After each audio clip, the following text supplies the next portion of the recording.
ज्ञान के इस महासंगम पर स्नान करने वाले सभी श्रोताओं का children's happy home Sitamarhi channel में बहुत बहुत स्वागत है। आज का महत्वपूर्ण विषय है कि फैमिली फ़ोटो हमें घर में कहाँ लगाना चाहिए। वास्तुशास्त्र में प्रत्येक वस्तुएं, चाहे वे सजीव हों या निर्जीव हों, का अपना अपना महत्व है। ठीक वैसे ही अपना महत्व है जैसे गर्मी के आने पर हम ऊनी वस्त्र त्याग देते हैं और सूती वस्त्र पहनना शुरू करते हैं, और ठंडी आने पर वह ऊनी वस्त्र हमें गर्मी प्रदान करता है। एक निर्जीव सा वस्त्र जब हमें गर्मी प्रदान कर सकता है तो घर में रखा हुआ हर चीज हमें कोई न कोई ऊर्जा प्रदान करता ही है। सबसे पहले जानने का प्रयास करते हैं कि जो स्वर्ग सिधार चुके हैं हमारे पूर्वज, जो कल तक हमारे परिवार के सदस्य थे, आज हमारे पूर्वज कहलाते हैं। हमें उनका फोटो कहाँ लगाना चाहिए? दक्षिण पश्चिम का कोण नैऋत्य कोण कहलाता है। यह राहु का निवास स्थान है। राहु देवकुल से नहीं थे, राक्षस कुल से। इसलिए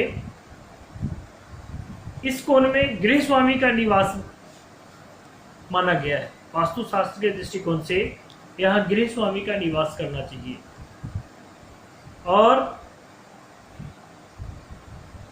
जितने हमारे पूर्वज थे सभी हमारे गृह स्वामी थे। इस कोण में उनको स्थापित करने से पितर प्रसन्न होते हैं, पितृदोष समाप्त होता है, उनका आशीर्वाद मिलता है। हमेशा दक्षिण के दीवार पर उन्हें स्थापित करना चाहिए। वास्तुशास्त्रियों में परस्पर एकमत नहीं है।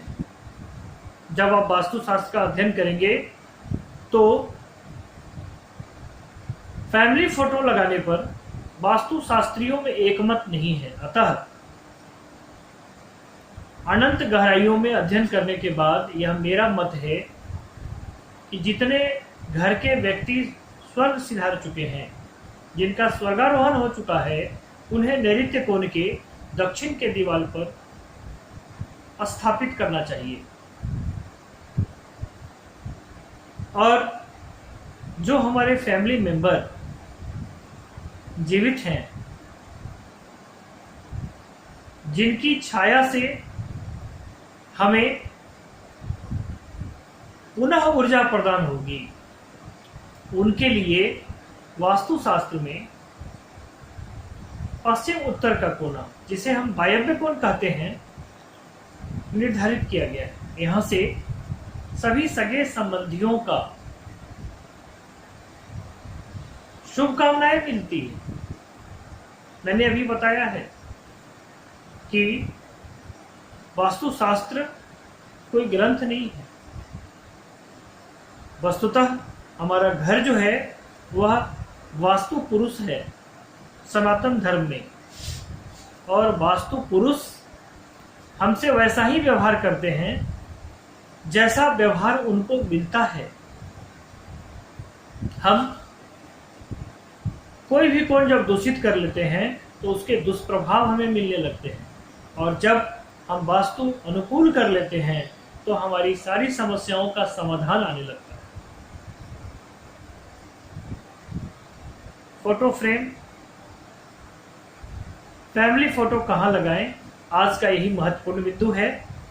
और जितने जीवित लोग हैं उनका मुस्कुराता हुआ फोटो, उनके तमाम तरह के क्रियाकलाप करते हुए फोटो, जिसमें उदासी नहीं हो, आंसू नहीं हो, मुस्कुराहट हो, अनमोल हंसी हो, ऐसा फिगर, ऐसी तस्वीर हमें वायव्य कोण में लगाना चाहिए।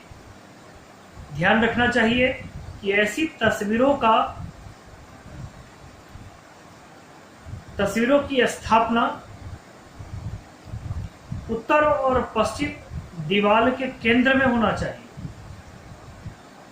संयुक्त ऊर्जा मिलती है वायव्य कोण से, और ऐसी तस्वीरों को देख करके हम हमेशा प्रसन्न रहते हैं, तरोताजा लगते हैं। यदि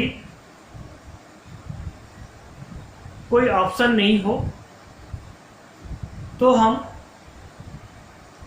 नॉर्थ ईस्ट के दीवार पर भी हम ऐसी तस्वीरों की स्थापना कर सकते हैं।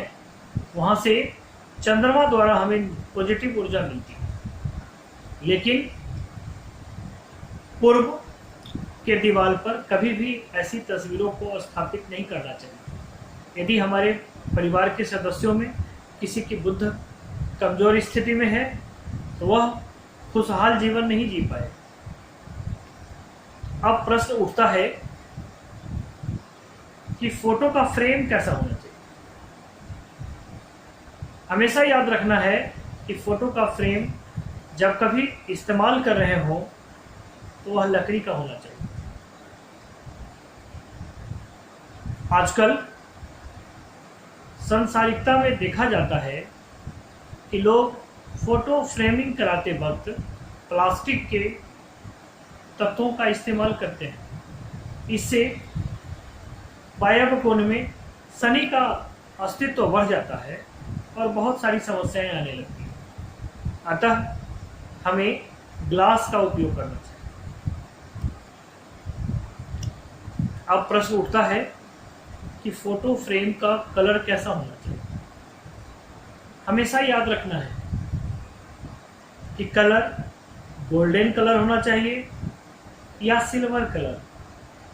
किसी भी सूरत में काला, भूरा या नीला कलर के फ्रेम का इस्तेमाल नहीं करना चाहिए। आज आपने अपने परिवार के सदस्यों का फैमिली फोटो कहाँ लगाएं, ये जानकारी आपने सीखा। हमने आपको बताया कि बंजर भूमि बेजान पड़ी रहती है, एक बीज के पड़ते ही पौधा तैयार हो जाता है। घर में गर्मी में रखा वस्त्र सर्दियों में आते ही ऊर्जा प्रदान करता है।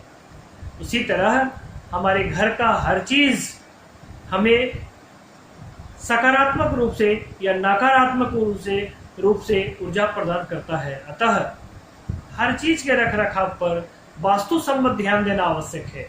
अगले अंक में हम आपको बताएंगे कि घर के किस दीवार पर घड़ी की स्थापना करनी चाहिए, जिससे हमारा भाग्य समय की गति से चल सके, समय के अस्तित्व को पहचान सके और हम अपने भाग्य का निर्माण कर सकें।